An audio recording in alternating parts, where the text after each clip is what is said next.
Deep below, you stumble upon the ancient city. Skulk sensors, shriekers, and darkness encompass you. Curious, you approach this strange portal that could lead to another world. Then you accidentally triggered the skulk shrieker. Now you have summoned the notorious Warden. You have sealed your fate, and you chose to fight. After defeating the Warden, it drops its heart. You searched for a crafting recipe, and found nothing. You clicked everywhere until you right-clicked the reinforced deep slate. The portal activates. Instead of wondering, you went in to see what's on the other side. For this mod showcase, we will be reviewing the Deep and Darker mod. This mod adds features to make the explorers venture within the depths. A new dimension, new armor and weapons, new mobs to encounter, and new building blocks. Let's get into the details. For recommendation, I advise you to install roughly enough items and the necessary mods to help with crafting. If you're using a mod pack, all features could be disabled or changed. I have made a motto regarding to mod packs. Mod packs are standardized and diversified. Also, this mod is not shader friendly.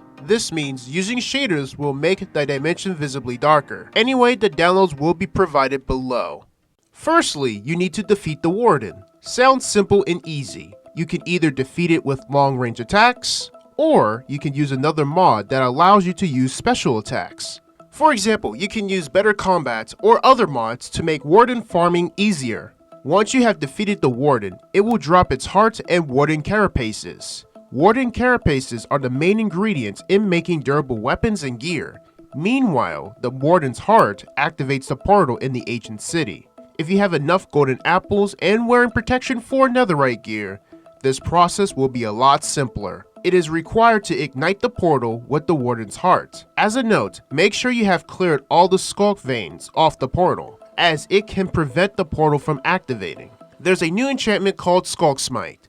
It does bonus damage to skulk-like mobs. The Warden will get a taste of his own skulk. There's another enchantment called Catalysts. This enchantment is a rare enchantment and it can only be obtained through villager trade or looting chests. The perk of this enchantment is whenever you kill a mob or entity, it will spread skulk veins, like a skulk catalyst. Now you can proceed to the new dimension. Now, you have entered the Otherside dimension. There are 3 new biomes you can explore: the Deeplands, Echoing Forests, and Overcast Columns. You can find coal, iron, diamonds, and most resource blocks here. However, you need to travel carefully, since the Warden also resides here, because there are a ton of shriekers of course. On another note, this mod is a work in progress. In the Deeplands biome, there are catalysts, shriekers, skulk tendrils, skulk vines, skulk stones, and everything out of skulk. The mobs you encounter are the skulk centipedes and phantoms. Skulk centipedes are neutral until provoked and only drop string, so gather the membranes from the phantoms instead. In the Echo Forest, there are echoing trees, echo soil, and skulk gleam. The mobs you encounter are skulk snappers and shattered. Skulk snappers drop soul dust, while shattered drops skulk bones. I recommend bringing a looting sword to get more drops. These ingredients are used to craft the soul elytra.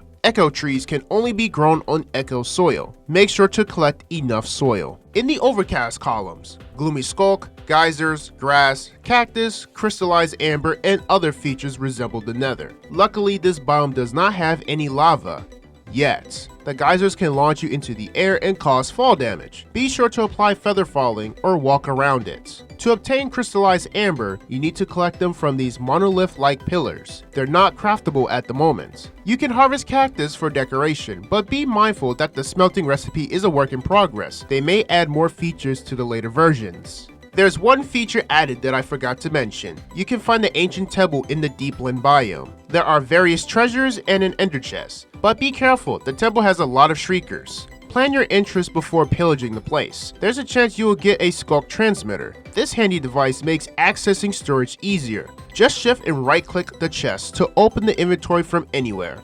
Okay, here, this is me editing this part right here. So, the reason why I am doing this freeze frame right here is because I want to explain that the skulk transmitter has some flaws.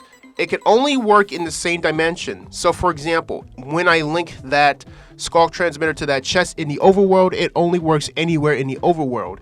It doesn't work when you go travel to the nether and or Otherside dimension. It only works in the same dimension where the chest is, because once you go outside of the dimension, it would just tear to an air block and it would just become obstructed and unlink.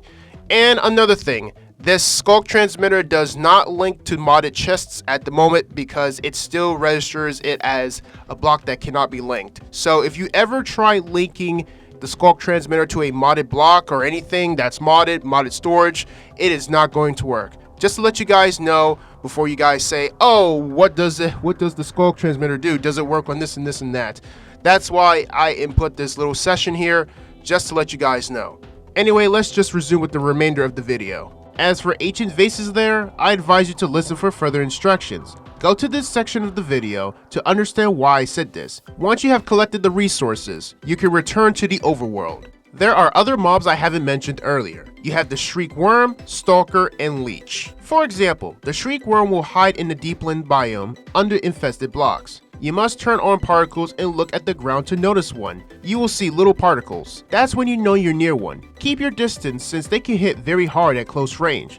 Sometimes they can spawn in multiples or solo. The leeches may appear in the Deepland biome, found in infested sculk, or summoned by a stalker. They are the ankle biters in this mod. Also, they drop soul dust, similar to the sculk snapper. Finally, we have the stalker. This mob is found hiding in ancient vases. If you notice one, you'll see some sculk on the vase. That's where you need to open your eyes. The stalker doesn't get its name for nothing. Also, this mob is a mini-boss for the Deep and Darker mod. It behaves like a warden, but also a summoner. It can summon sculk leeches to prevent you from running away and jumping. Once you defeat the stalker, it will drop a soul crystal. In a later update, the soul crystals will probably have a use. Now, you can upgrade your gear and weapons into sculk. Before leaving the ancient city, make sure you loot all the chests. There's a chance you will see a smithing template, but it's for a warden upgrade. With that template, you will craft the weapon and gear you wanted to make. Remember about the warden carapaces? Those will be needed to craft the reinforced echo shard. Phantom membranes are used for this too. Phantom membranes, warden carapaces, and an echo shard will make the reinforced echo shard. Now, returning to the template, you can make another one by reusing the template, diamonds, and sculk. Now, you don't have to worry about shortages. We can begin smithing the weapons and gear into the smithing table. When fully equipping the set, you will get speed. Also, whenever running near sculk sensors, it doesn't activate. It makes traveling through the other side feel safer and safer whenever pillaging multiple ancient cities. Even it's useful to avoid the warden. Just make sure to not troll with the warden too much. I forget about mentioning the soul elytra. I have been writing the script and I forget. For the soul elytra, it grants you 3 extra defenses. It is better than a regular elytra. Also, you can boost with this elytra. When gliding, press shift to be granted an extra boost. However, it's on a 20-second cooldown. It's durable and useful when traveling in the end. For building blocks, you can be creative. Make warden themed builds or expand on your creativity. As for now, this video will become useful until they start making a lot of changes to the mod, where it's just a lot harder for me just to explain it and people become more confused because sometimes mods popularity can sometimes change the video and make it very useless, and then you have to make another video. So that's why I have planned on just to do yearly mod showcases for particular mods, since sometimes mods do update too much to the point where I don't want to keep grinding the same idea off of one mod. But I just hope this video is useful at the moment, and if you like the video, leave a like. Want to watch more of mod showcases, then hit that subscribe button. Until next time, see you later.